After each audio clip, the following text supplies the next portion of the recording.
नमस्कार बच्चों, आपका स्वागत है मेरे यूट्यूब चैनल मैथ्स विद अमर झा में। इस वीडियो में हम क्लास 10th का जो स्टैंडर्ड मैथ का जिसका कोड है 30/1/2 2024 का जो प्रश्न पत्र है स्टैंडर्ड मैथ का, ये दिल्ली के लिए जो आया था उसका वीडियो लेकर के उपस्थित हूँ। इस वीडियो में हम पार्ट डी के बारे में चर्चा करेंगे। तो आइए सवाल की तरफ चलें। इसमें जो पहला सवाल था, if a line is drawn parallel to one side of a triangle to intersect the other two sides in distinct point, then prove that the other two sides are divided in same ratio। तो ये इसकी हम चर्चा नहीं करते हैं, ये BPT theorem है, जिसे हम थेल्स थ्योरम के नाम से भी जानते हैं, उसके बारे में ये स्टेटमेंट दिया हुआ है, तो इसको प्रूव करना था। नेक्स्ट सवाल देखते हैं। इसमें कह रहा है in given figure P A O Q और आर सी, तो ये दिया हुआ है और हमें ये प्रूफ करना है। तो चलिए देखिए, ये दिया हुआ है, तो इसमें हम चलते हैं। देखिए, इस ट्रेंगल में चलते हैं। इन ट्रेंगल पी ए सी दिया हुआ है पी ए और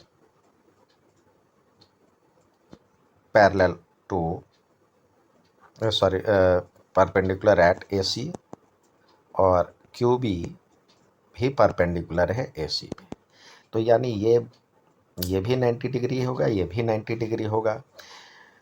तो क्या हुआ इसका मतलब, एंगल ये जो हो जाएगा, ये करस्पॉन्डिंग एंगल्स आर इक्वल। तो दैट मीन्स ये हम सीधे लिख देते हैं, क्यू बी पैरेलल टू हो जाएगा ए बी के, पी ए के। तो अब देखते हैं, जब ये पैरेलल हो जाएगा तो बाय बीपीटी थ्योरम क्या हो जाएगा, क्यू बी अपॉन में ए पी या पी ए बराबर में, ये तो छोटे वाले ट्रेंगल का है तो इसमें हो जाएगा बी सी, और इसके लिए हो जाएगा बड़े के लिए ए सी।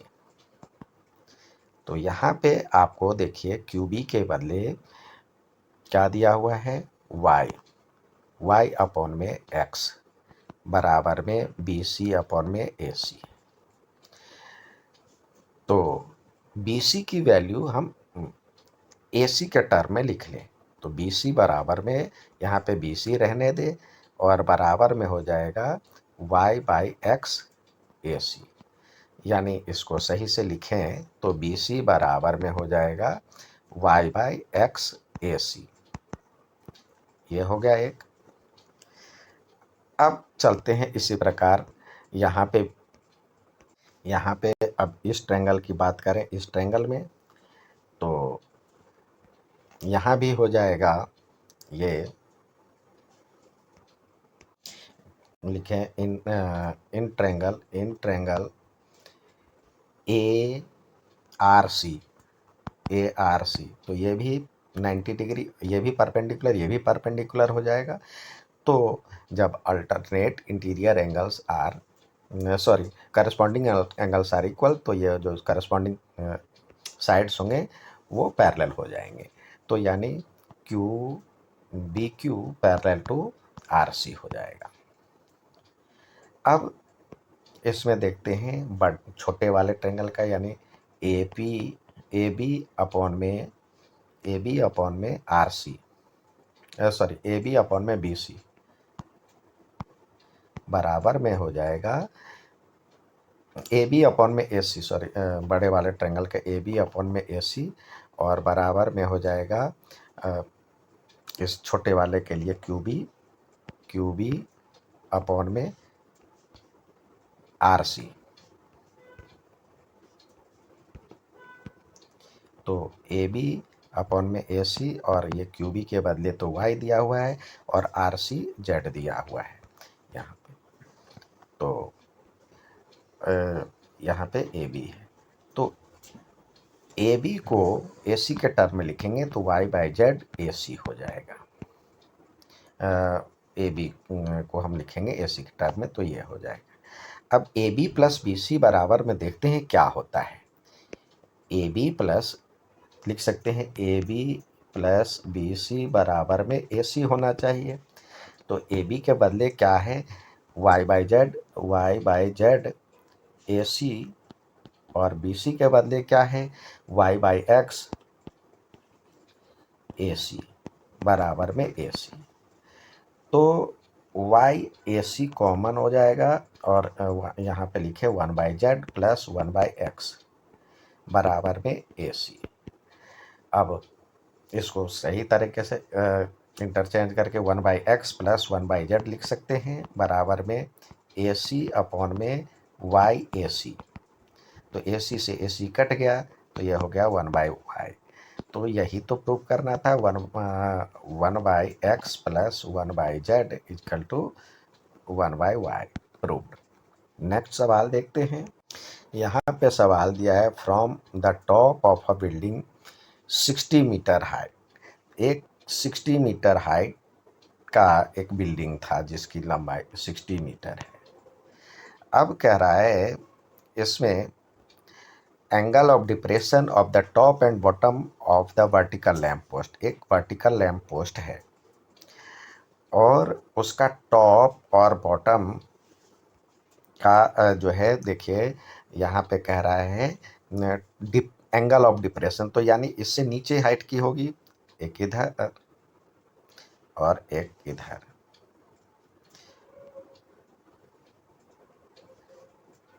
तो इस तरह से ये फिगर बन जाएगा। यहाँ पे 60 मीटर दिया हुआ है, ये कह रहा है जो कि इसकी 30 डिग्री है और ये 60 डिग्री है, तो ये भी 60 हो जाएगा और यहाँ से इसके पैरेलल डालेंगे तो ये 30 हो जाएगा। इसका नाम दे देते हैं ए बी सी डी और ये पी। तो हमें ज्ञात करना है find the horizontal distance between building. तो हॉरिजॉन्टल डिस्टेंस निकालना है। अब चलते हैं इन ट्रायंगल, इस वाले ट्रायंगल में ए बी और डी में, इस ट्रायंगल में तो ये 60 है तो ये भी 60 हो जाएगा। तो यहाँ पे हो जाएगा 10 60 degree equal to A B upon में बी डी। तो ए बी अपॉन में बी डी हो जाएगा। 1060 की वैल्यू, 1060 की वैल्यू तो होता है √3 और ए बी की वैल्यू आपको दिया हुआ है 60 अपॉन में बी डी। तो इस तरह से बी डी की वैल्यू हो जाएगा, बी डी की वैल्यू हो जाएगा 60 अपॉन में √3, जिसको इसको लिख सकते हैं 20 इंटू 3 को √3 इंटू √3 लिख सकते हैं अपॉन में √3। तो ये कट गया तो ये हो जाएगा 20√3 और सेंटीमीटर, सॉरी मीटर में है तो यहाँ पे मीटर का यूज किया गया है, तो यहाँ पे भी मीटर लिखें। एक आ गया। अब कह रहा है find the distance between top of the building and the lamp post. Distance between the top of the building and the lamp post, तो दोनों के बीच की टॉप की दूरी ये। तो in triangle A B C, distance between tops, तो इसका यूज है और ये यहाँ पे हमने निकाल लिया है, यहाँ से इसके बराबर में है। तो लिखें इसके और इसके बीच में रिलेशन क्या है, cos 30 डिग्री इक्वल टू क्या हो जाएगा, पी सी अपॉन में ए सी। तो cos 60 की वैल्यू क्या, cos 30 की वैल्यू क्या होता है, √3/2 और पी सी की वैल्यू तो बी डी के बराबर है जो 20√3 था अपॉन में ए सी ए सी। तो इस तरह से AC बराबर में हो जाएगा 20√3 इंटू 2। तो AC बराबर में हो जाएगा 20√3 इंटू 2 अपॉन में √3, जिसको सॉल्व करेंगे तो ये हो जाएगा AC बराबर में 40 मीटर। तो इस तरह से आंसर लिखेंगे, इसी जैसे दिया हुआ है उसी की तरह लिखना है आपको आंसर। तो horizontal distance between buildings and the lamp post are, यहाँ पे 20√3 आया मीटर, और distance between tops of the building and the lamp post are, यहाँ पे 40 मीटर। नेक्स्ट देखते हैं 34th का पहला सवाल है, the sum of first 8 term of AP is 32 and their product is 60. Find the first term and common difference of the AP. Hence also find the sum of first 20 terms. यानी कह रहा है सम of first और 8 term, तो माना कि first term तो A1 है और 8 टर्म यानी A8 बराबर क्या होना चाहिए, A1 प्लस 7D। तो अकॉर्डिंग टू क्वेश्चन क्या कह रहा है, दोनों का सम यानी A1 प्लस A8 बराबर दिया हुआ है 32, यहाँ कह रहा है। तो यानी A1 प्लस ये हो जाएगा A1 प्लस, इसके बाद लिख सकते हैं 7D इजकल टू 32। तो ये 2A1 plus 7D equal to 32 हो जाएगा। तो हम इसमें क्या करें, D के बदले हम D को A के रूप में चेंज कर लें। तो क्या हो जाएगा 32 माइनस 2A1 अपॉन में ये 7 आ जाएगा। इसको अभी इक्वेशन 1 समझ लें। अब कह रहा है इसका प्रोडक्ट यानी दोनों का मल्टीप्लाई करेंगे, A1 को A8 से मल्टीप्लाई करेंगे तो ये 60 हो रहा है, यानी 6 और 0 है। तो इस तरह से ये हो जाएगा A1 plus A1 plus 7D equal to 60, sorry multiply है ये। तो ये हो जाएगा A को A1 से करेंगे A1 स्क्वायर प्लस 7A1 और D इजकल टू 60। अब D के बदले हम वैल्यू रखें A1 स्क्वायर प्लस 7A1 और D के बदले हम यहाँ से वैल्यू पुट करें तो ये हो जाएगा इंटू 32 माइनस 2A1 अपॉन में 7 से 7 कट गया बराबर में 60। तो और इसको सॉल्व करें तो ये हो जाएगा A1 स्क्वायर और ये 32 को A1 से मल्टीप्लाई करेंगे तो ये हो जाएगा 32A1 और माइनस 2A1 का स्क्वायर इजकल टू 60। अब इसको थोड़ा सा और सही करें, ये हो जाएगा A1 square minus A1 square, क्योंकि ये 2 है और ये 1 है, और प्लस 32A1 इजकल टू 60। तो इस तरह से A1 स्क्वायर उधर ले जाते हैं सबको, तो A1 स्क्वायर और minus 32A1 plus 60 is equal to 0, ये क्वाड्रेटिक इक्वेशन आ गया। तो इसको जब हम सॉल्व करेंगे तो ये हो जाएगा A1 स्क्वायर माइनस 30A1 और minus 2A1 plus 60 is equal to 0। तो A1 कॉमन, A1 माइनस 30 और माइनस 2 कॉमन, तो ये हो जाएगा A1 माइनस 30 इजकल टू 0।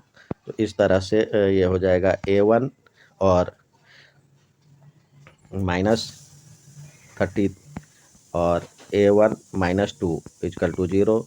तो इस तरह से इसके दो हो जाएंगे, A1 बराबर में 30 और A1 बराबर में 2। अब यहाँ से हम पहले चलते हैं A1, जब A1 बराबर 30 हो A1 इजकल टू, यहाँ हमने डी की वैल्यू निकाला था, तो व्हेन A1 इजकल टू 30, तो डी इजकल टू क्या हो जाएगा, डी इजकल टू हो जाएगा 32 माइनस 2A1, तो यानी 60 अपॉन में 7, तो ये हो जाएगा -28 अपॉन में 7, तो -4। तो इस तरह से A1 बराबर में हो गया, हमें निकालना क्या क्या है, first term and common difference of AP और S20। तो A1 हो गया आपका, A1 हो गया 30, D हो गया -4, तो S20 निकालना है, तो क्या होता है 20/2 इंटू 2A1 होता है, तो 2 और इंटू 30 प्लस n-1D यानी 19D, और D के बदले है -4,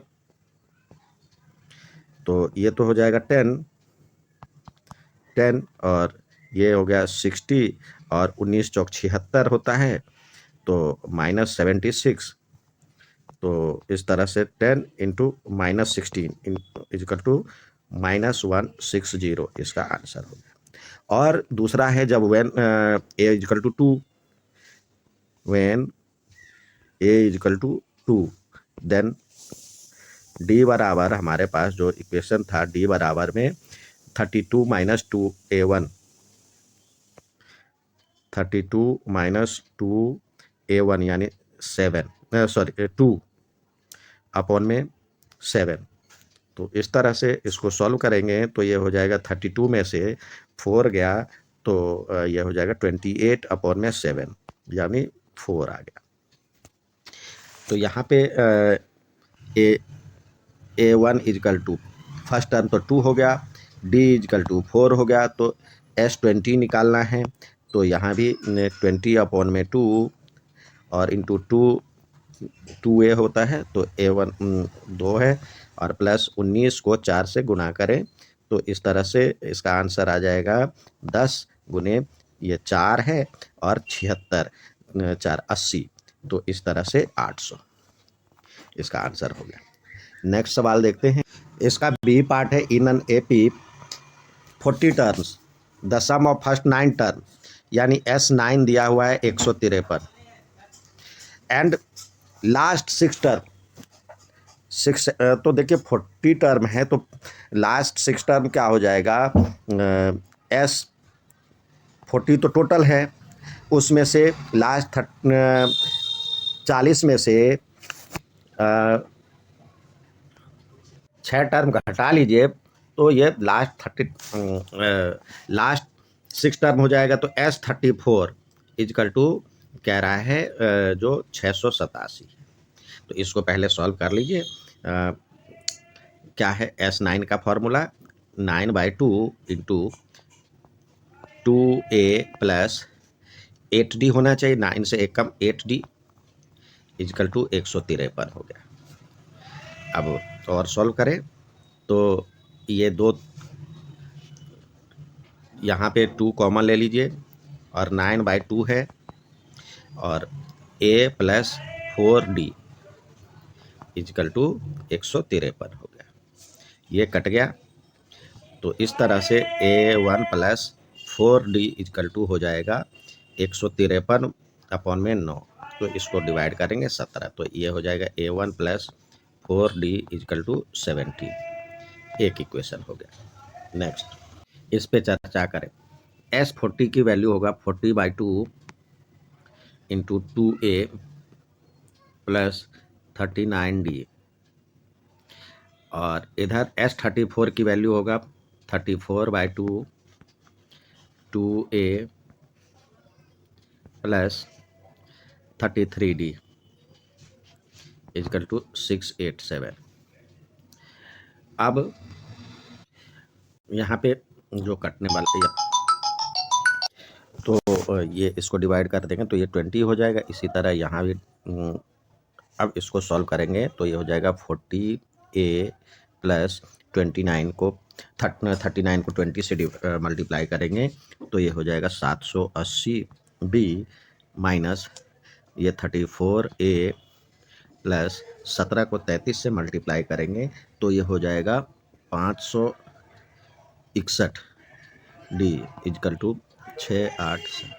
अब इसमें से ये घटाएंगे तो 6A और फिर इसमें से ये माइनस है, माइनस हो जाएगा यहाँ पे, ये ब्रैकेट खोलेंगे क्योंकि यहाँ पे माइनस था, तो ये हो जाएगा 219D इजकल टू 687।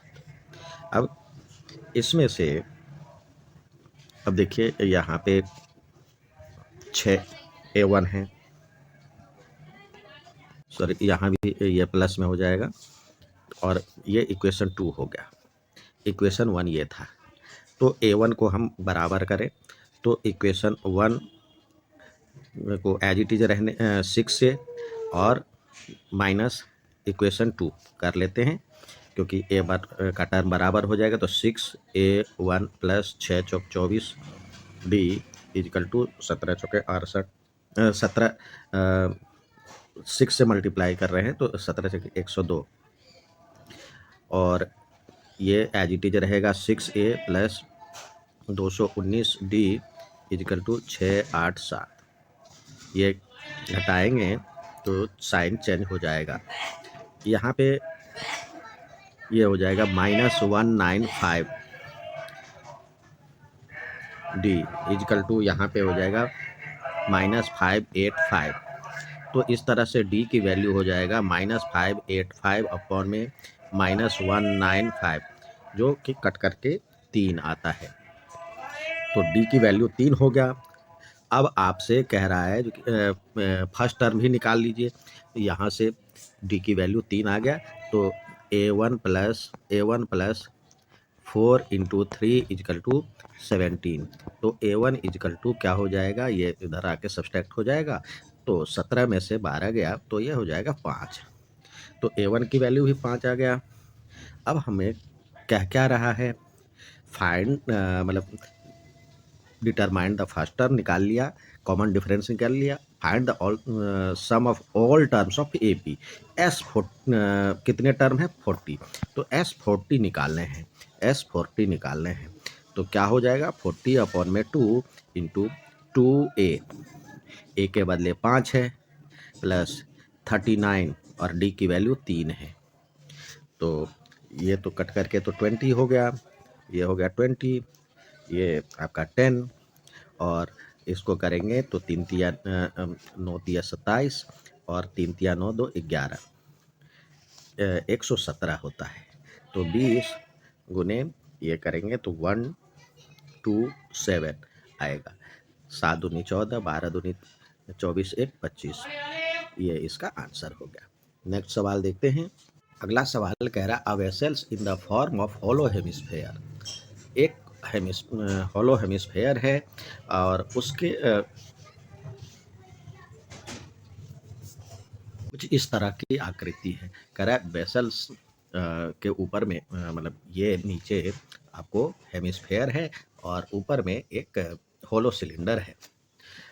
इसके लिए आपको कह रहा है डायमीटर यानी ये दिया हुआ है D दिया हुआ है आपको 40, तो R इजकल टू क्या हो जाएगा 7 हो जाएगा। टोटल हाइट कह रहा है इसमें, तो टोटल हाइट यानी यहाँ से यहाँ तक की हाइट दिया हुआ 13, तो ये तो 7 है, इसका रेडियस तो यहाँ पे 7 है, तो इसकी हाइट क्या हो जाएगी, मान लेते हैं मतलब ये h है यहाँ से यहाँ तक, ये h, तो h बराबर में क्या हो जाएगा 13 माइनस 7 इजकल टू 6, ये सेंटीमीटर में। अब आपसे कह रहा है find the inner surface and the volume. पहले inner surface, inner surface area of, inner surface area of ये जो आपको दिया हुआ है वेसल्स, तो क्या हो जाएगा CSA ऑफ हेमिस्फेयर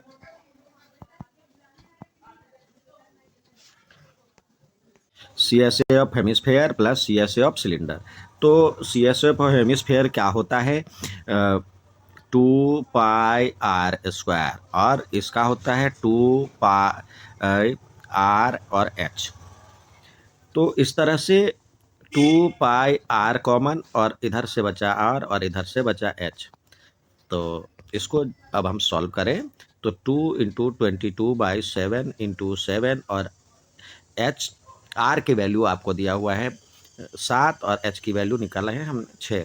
तो ये कट गया, तो ये हो जाएगा 22 दूनी 44 को 13 से मल्टीप्लाई करें तो ये हो जाता है 572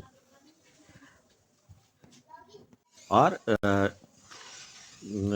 cm²। अब हमें वॉल्यूम निकालना है, वॉल्यूम ऑफ वेसल्स। तो क्या हो जाएगा, वॉल्यूम ऑफ वेसल्स में volume of hemisphere plus volume of cylinder.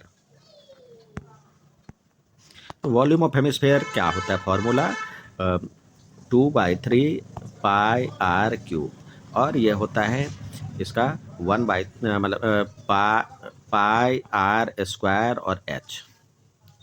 अब आइए इसको सॉल्व करें तो πr² कॉमन, 2/3r प्लस ये h, ये हो जाएगा।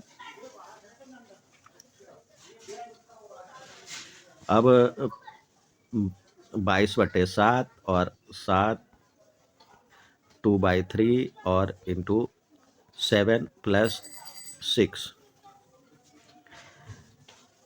ये 7 तो कट गया, तो इसको मल्टीप्लाई कर ले तो 154 होता है, और ये हो जाएगा 14 प्लस 18/3।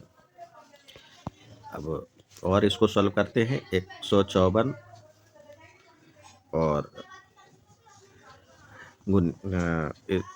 18 मतलब 32/3, इसको मल्टीप्लाई करेंगे तो आएगा 4928/3, जिसको सॉल्व करने के बाद आएगा 1627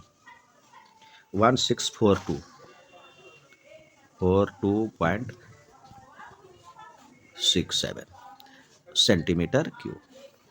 यह था सेक्शन डी का। उम्मीद है समझ में आएगा। अच्छा लगे तो लाइक, सब्सक्राइब, शेयर जरूर करें।